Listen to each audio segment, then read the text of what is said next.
what the notwithstanding clause does is says, regardless of the fact that we are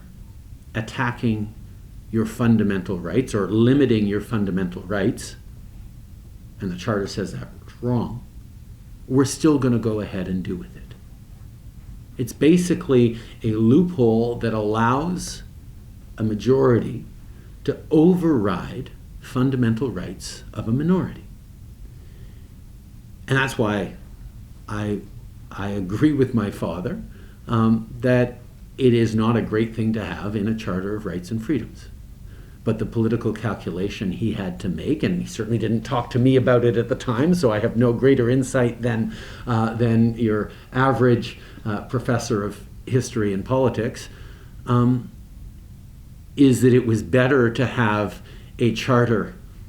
with this clause in it than to not have a charter at all, and understand that Canadians themselves would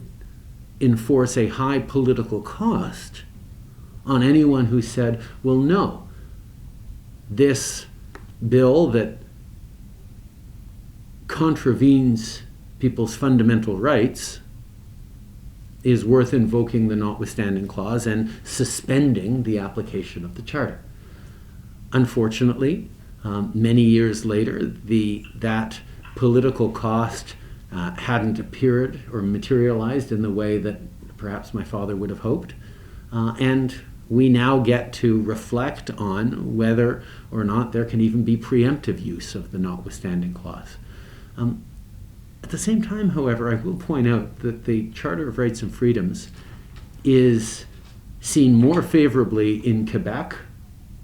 by Quebecers than by most other provinces in the country. There were a number of studies done on that a few years ago. And Quebecers are extremely proud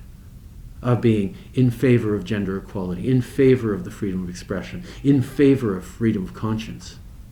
which is why there are so many people now reflecting on how it is that in a